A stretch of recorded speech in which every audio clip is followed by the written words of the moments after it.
design of few antennas, nothing great, but basic things you should know. Then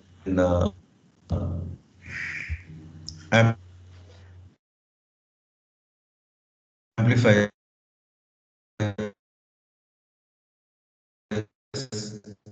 types of amplifiers used in filter also a little bit talk about design. Modulator and demodulator designing is quite difficult, but I'll just leave something like if you want to really start building some of these blocks, where do you find these modulators and all those things? After this, we'll go for digital communication. Here again, different modulation schemes. We'll talk about different modulation schemes. Then something on bit error rate and all those things. Then try to put all these things together and see how we can use it for a telemetry setup. So this is what will be covered in first 15 hours. Okay, so it means first 5 weeks. And probably we'll be having two quizzes uh, on this module. Okay, so that's on the course coverage part of it. Yeah. Last semester we have seen this block diagram. So the incoming, the input is going to be voice, or other, it can be data also, but for time being, let's assume that it is just voice. Akshay, what will be the frequency of voice signal, audio signal, approximately?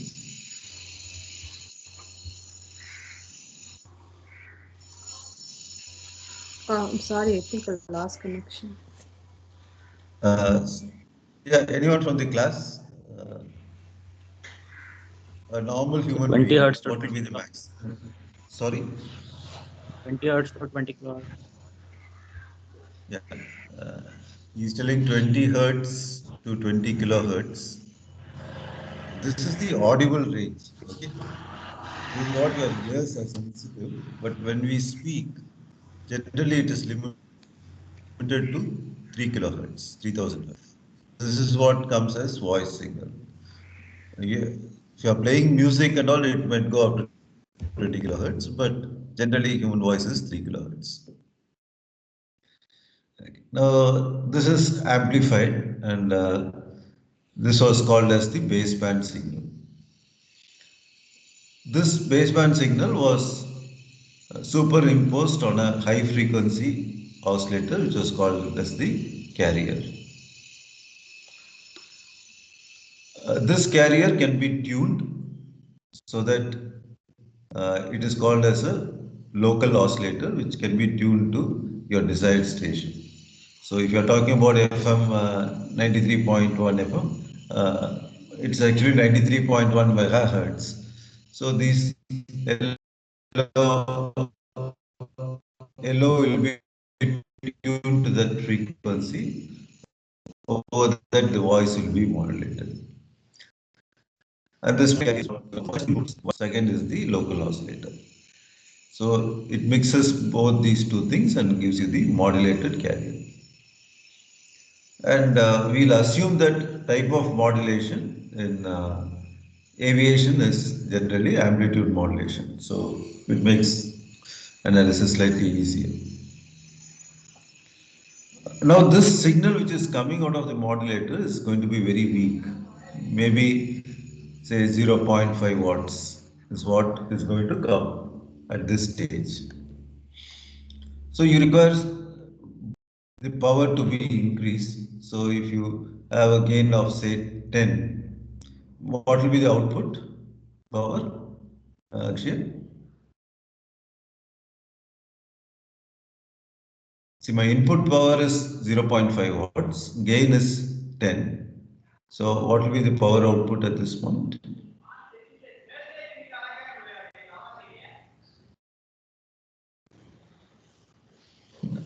Anyone, just not necessarily only Akshaya student.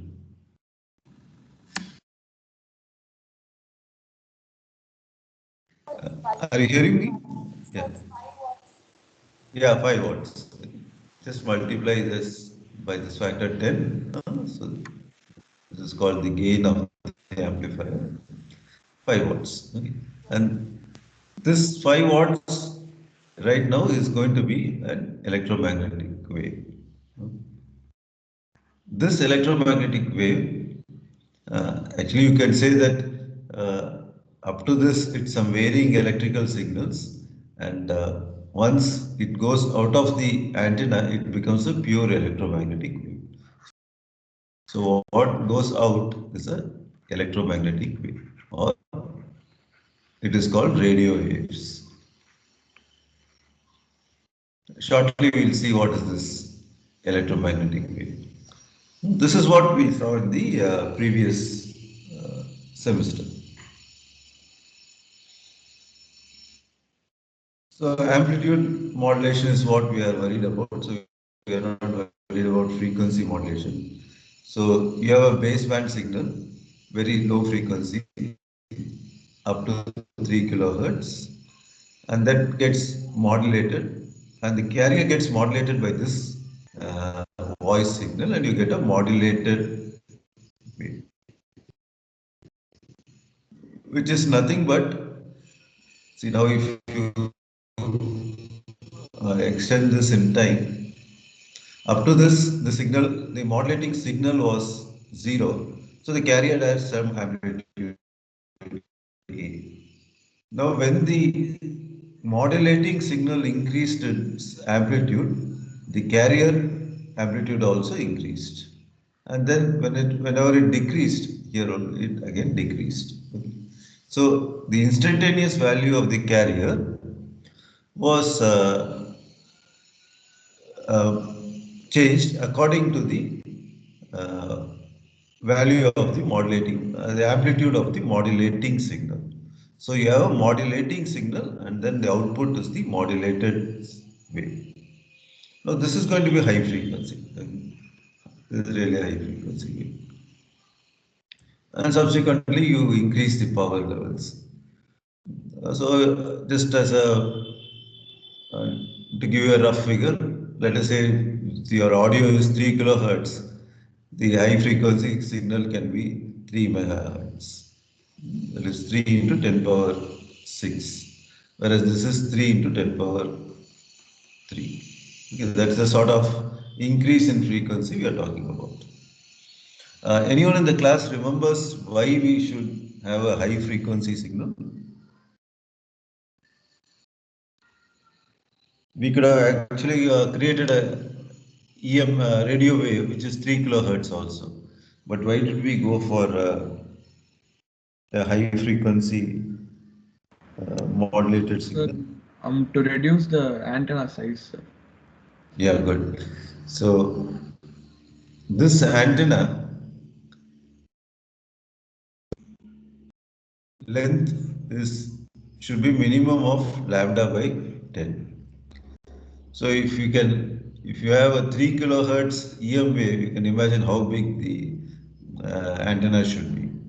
So you have to go for higher frequency. That's why we modulate it. Any other reason?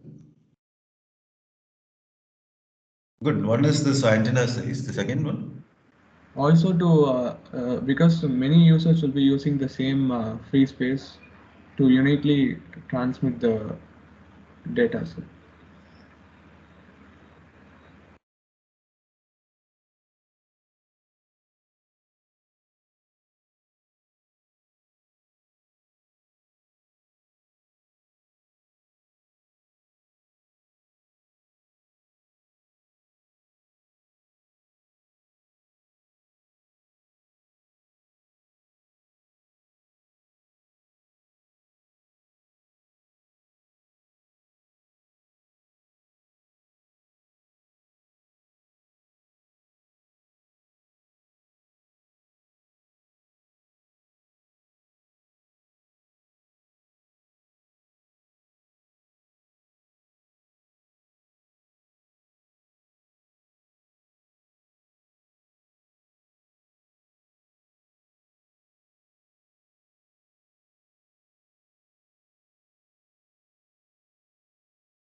Yeah, Akshay, I think I'm having problems.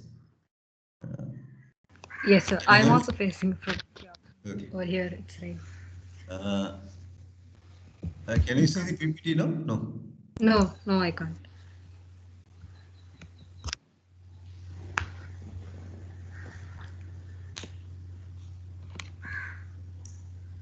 Yeah. Is it okay now? I can only see a black screen. Yeah, it's visible now. Okay.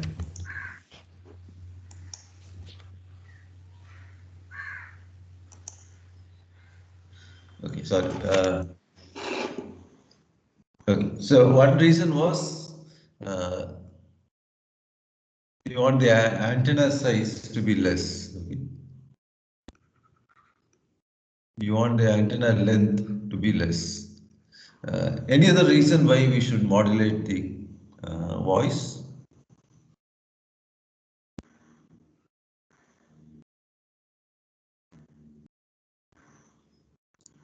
So for long distance transmission, sir. Sorry. Long distance transmission, sir. Uh, no, long distance transmission is like you'll be surprised to know that if we can generate a 3 kilohertz radio frequency wave, it can travel around the globe.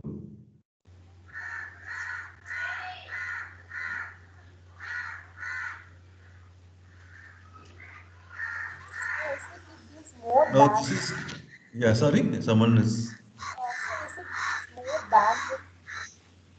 bandwidth. Yes, sir. Quite close. Where is this EM wave getting transmitted into? It's going into the free space, right? So, if everyone is transmitting at say 91.5 5 megahertz, then you are going to interfere with others also. So, suppose I want multiple users, so I'll have to modulate them at different frequencies. So that's why we go for modulation. Is it okay now? Like Chennai wants FM service, and suppose all FM stations are transmitting at the same frequency, then there's going to be chaos. So we want different FM stations. So each FM station will be transmitting at its own frequency. So one will be 91.5, other one will be 101.5, and so on and so forth. Is it okay? So two reasons for modulation. One is you want the antenna size to be reasonably small, and second is you want to enable multiple users to use the spectrum and the channel rather. The channel is nothing but free space. Is it okay? The second point. Yeah, Akshay. Yes, sir.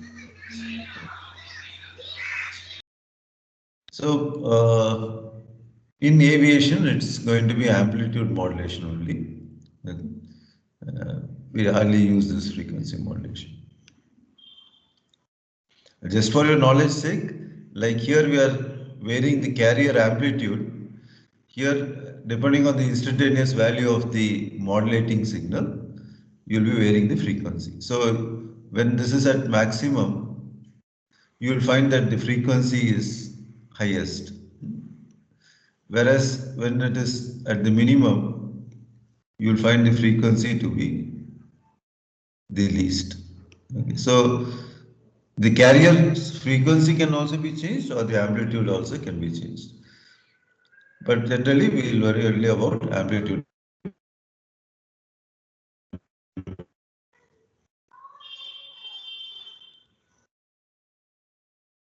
Okay. That is on analog communication. Similarly, we can have digital communication.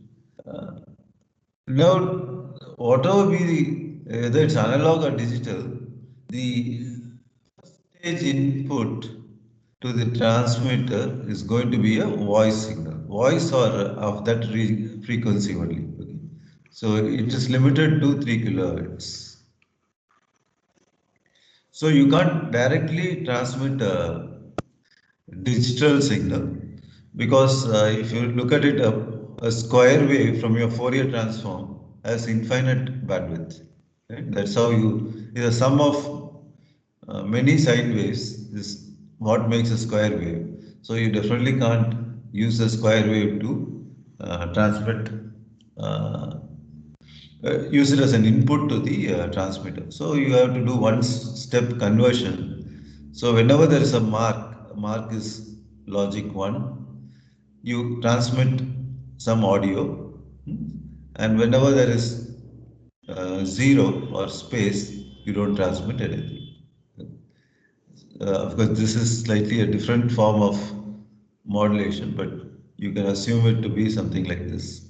So whenever 1 is there, you transmit something. When it is 0, you don't transmit anything. Here it is, let us say 1 1, so you transmit continuously. We'll see what is the difference, why there is some ambiguity in this diagram. Okay. And again, you don't transmit anything. Then there is a 1 over here, so you transmit. So what you're going to do is, uh, based on the digital signal, which whether it's 1 or 0, you actually transmit the audio signal during the logic 1 period. That's how the earlier generation telegraph and Morse code and all used to work. This Morse code initially was on the telephone lines. You can't even say it's telephone lines because Marconi initially used radio waves only to send telegraphic messages. But subsequently, it all became uh, using the RF mode also. Okay, just out of curiosity, uh, our aim is to transmit digital signal. Okay, so do you think this method of transmission is reliable, or we can improve upon this?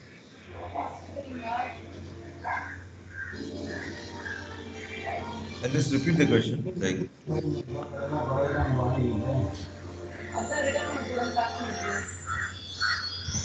I'm getting some background noise. Yeah, anyone from the class? Huh? Do you think this can be improved upon?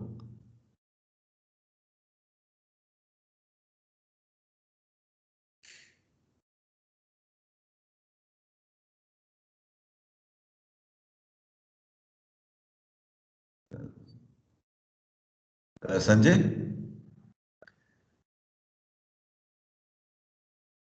Sanjay, can you hear me? Yes, sir, I can hear it. Yeah, my question is, I want to transmitting analog signal, that is voice signal, is not a big issue. Okay, it's a proven technology. But nowadays, everything you want to be in the digital domain. So I want digital signals are 1 or 0. So directly you can't transmit them. So you convert them into a, whenever there is a 1, you transmit one audio signal. When 0, you don't transmit anything. So it's also called as on-off key. On-off key. Okay. Uh, can this be improved upon?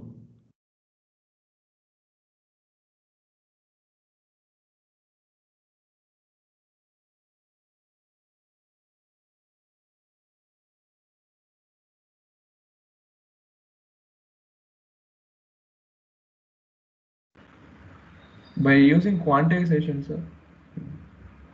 No, it's a digital signal. No, already it is. It can have only two levels. Analog signals are quantized, okay, but digital signals anyway is digital signal. It can have only two levels.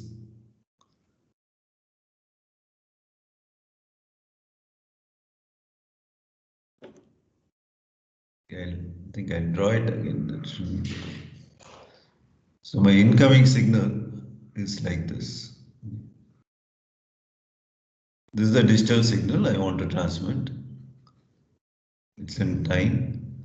So let us say this is 0 and this is 5 volts. And whenever it is high, I transmit a audio tone. When it is zero, so this is 1, 0,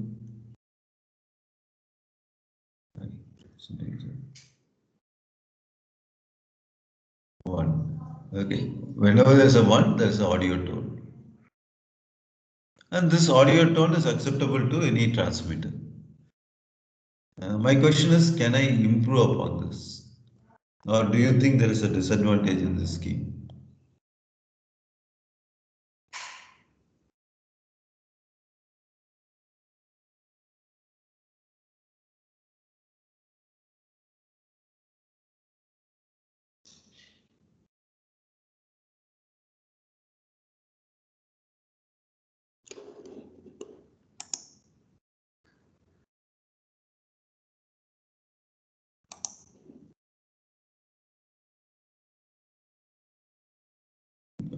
Anyone can answer. It's a very small class, so don't restrict to one or two. You just keep interacting. And don't worry that you're going to give a wrong answer, nothing like it.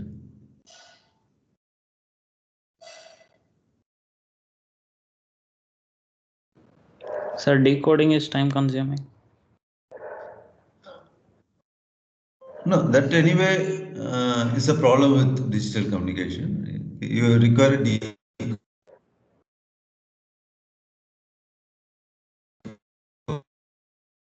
but my aim, okay, I'll just give you a clue. In digital communication, I don't want an error. What I mean by error is one should always be taken as a received as a one, and zero should always be received as a zero. The moment these bits they are not bits, once they get interchanged, then you get into problems. That's called the bit error. I don't want this bit error to be there. Can I improve upon it?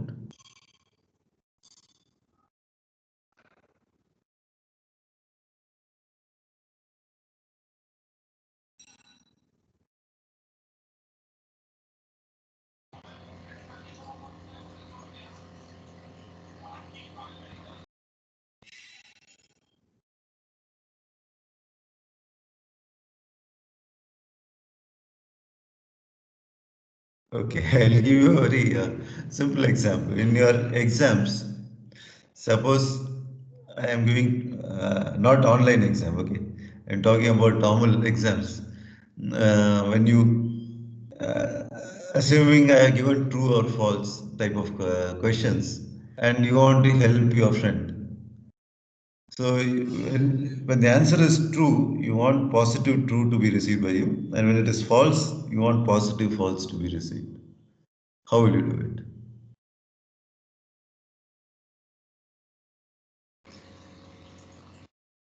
You can share the secrets with me, okay? I will not tell So everything. having a key, sir.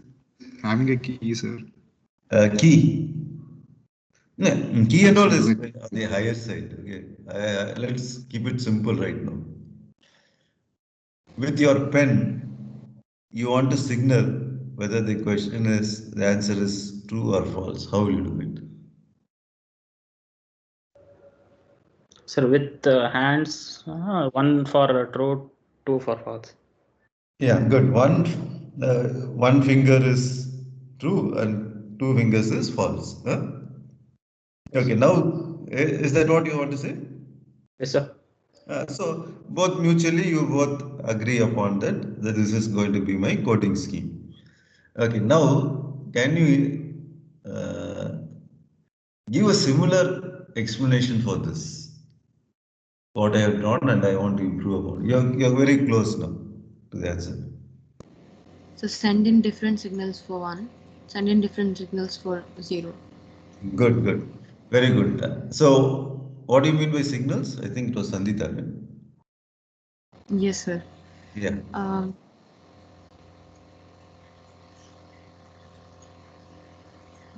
Different frequencies. Good, excellent. So you instead of sending whenever there is a one, let us say what's happening? I send a 1 kilohertz tone, 1000 hertz. Whenever there's a zero, I send a say 50 hertz tone. Okay.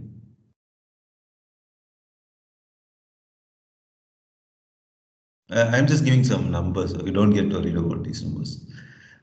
So again, it's going to be a 1 kilohertz. So depending on the logic level, I can shift the frequency from shift the carrier frequency or the intelligence frequency from one level to one value to another value. So the extension of this on-off keying became frequency shift keying. Okay, FSK.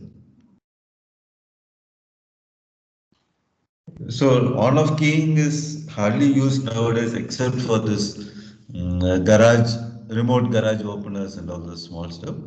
And mostly it is frequency shift keying or something better than that. So if you look closely at this figure, whenever there is a 1, you transmit at 1270. Whenever there is 0, you transmit at 70. And here it is both are high, 1 and 1. So you transmit 1270. So this is called the frequency shift keying method. Of course, then there are other methods which are whose performance is much better than frequency shift keying. That we'll see when we talk about digital communication. But right now the idea is analog communication, you will have to fit into a audio frequency range, and only then the transmitter is going to accept it. Okay. Yeah. Any doubts on this?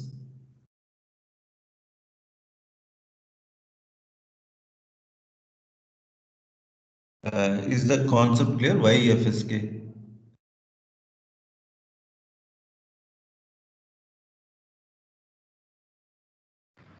Can you repeat it again, sir? Sorry? Can you repeat it once more, sir? Yeah, sure. In on-off key, what we did was whenever there was a 1,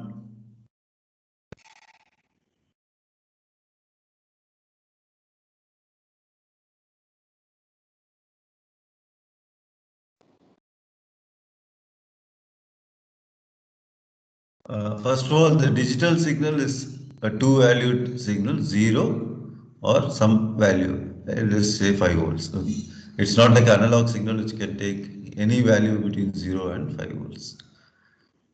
So in on-off keying, what we did was whenever the logic was 1, we transmitted one frequency. So it was like this. And whenever it was 0, you don't transmit anything. But the problem is, in free space, always you can have some interference and which can give some random frequencies, which the receiver might erroneously think that it's a logic 1. So to avoid that, what we do is, it's sort of a positive confirmation that whenever there is a logic 1, I'll transmit at one frequency. Whenever it's logic 0, I'll transmit at other frequency. So there is the chances of error coming in is less, or you reduce the error. That's how. So this is called as on-off keying, and this got improved to frequency shift keying. Is it okay, no? Yes, sir. Yes, sir.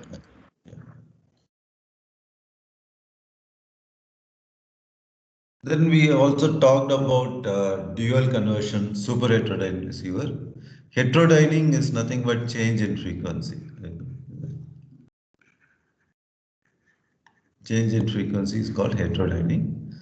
Dual conversion means two-stage conversion. So we had this EM wave or radio frequency wave coming in. The antenna is capable of converting it to an electrical signal, gets amplified. Then we had two-stage down conversion. One was up to 10.7, then it was 455 kilohertz, and then you have a demodulator, and then you recover the modulating signal. In this case, it is voice. Why did we go for this two-stage conversion?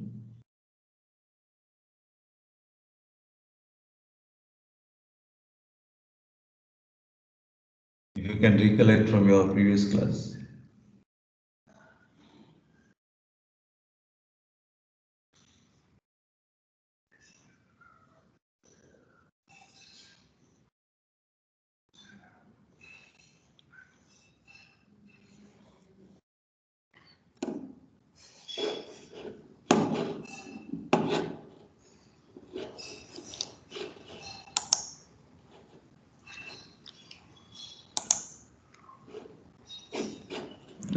Anyone? Just to avoid image frequency. Yeah, good. So image frequency was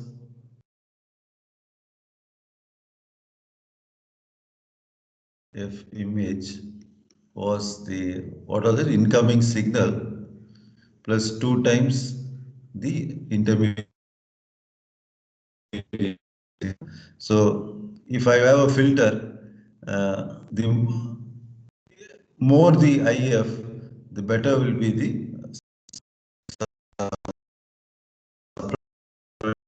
So I use this thing.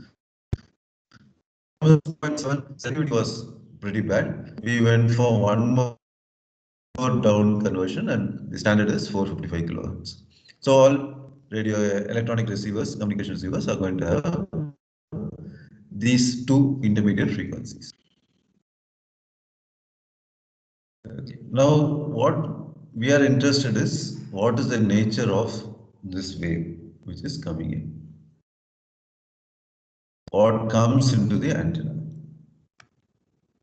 Okay. Radio waves are also called as EM waves.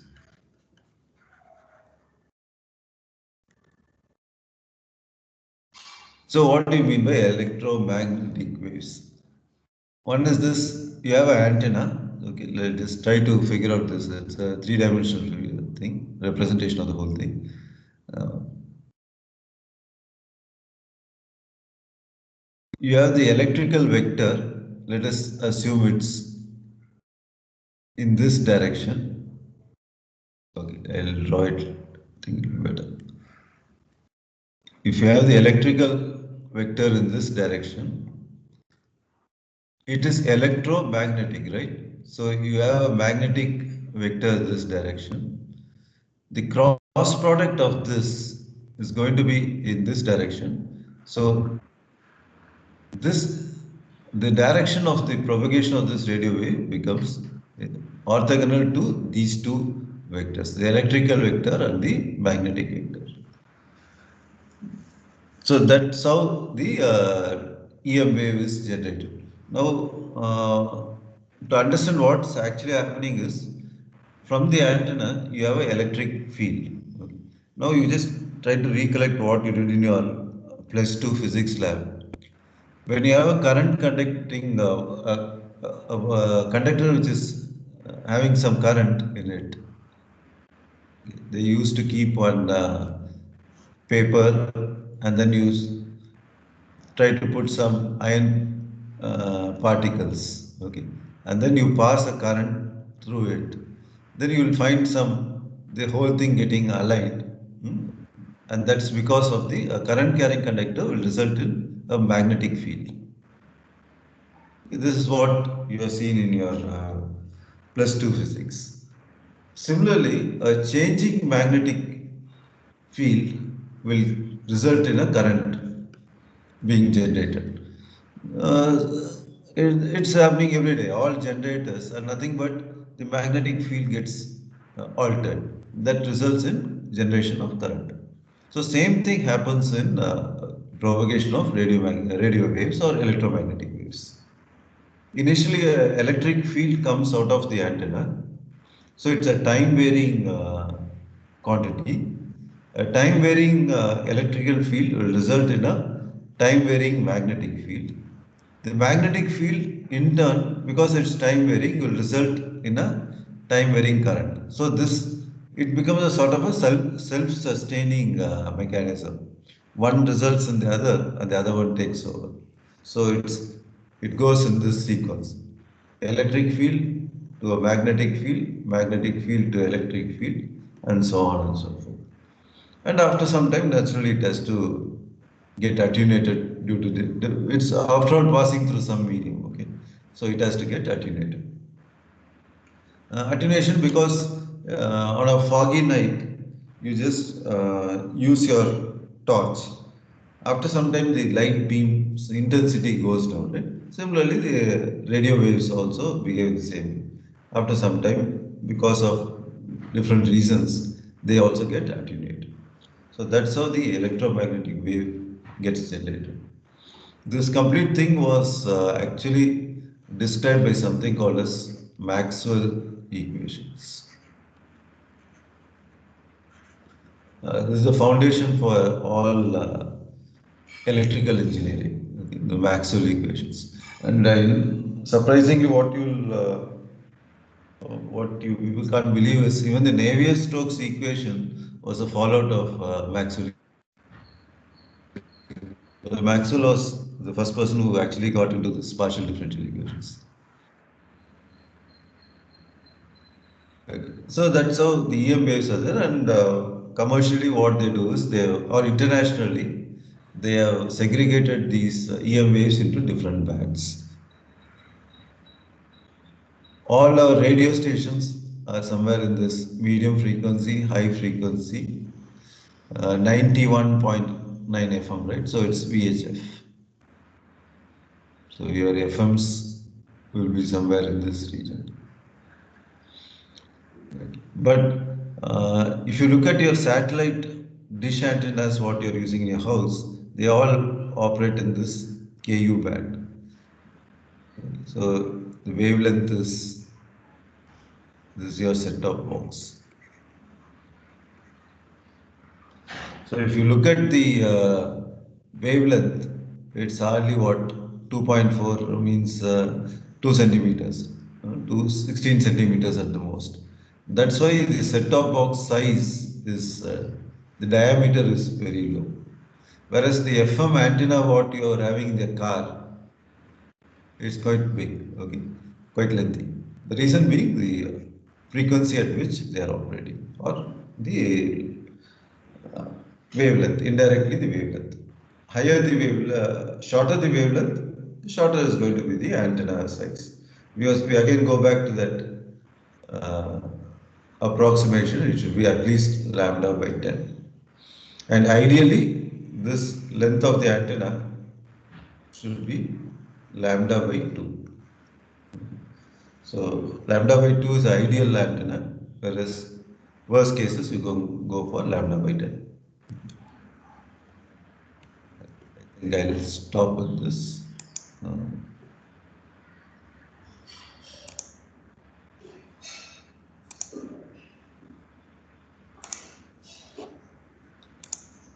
Yeah. Anything you want to ask me? So, Yeah. sir, you said about the lambda by 2 is the ideal antenna length, Hmm. and lambda by 10 is the minimum. So, which is the right one? So, is it lambda by 2 or lambda by 10, sir, for the antenna? Can you just repeat your question? Sir, Priya? yes, sir. For ideal antenna length, you said it's lambda by 2, no, sir? Yeah, ideal is lambda by 2. Sir, and lambda by 10 is? Lambda by 10 is worst case. Okay, sir. Less than lambda by 10, you can't have any meaningful radiation. You getting Yes, it? sir. Okay. Anything else?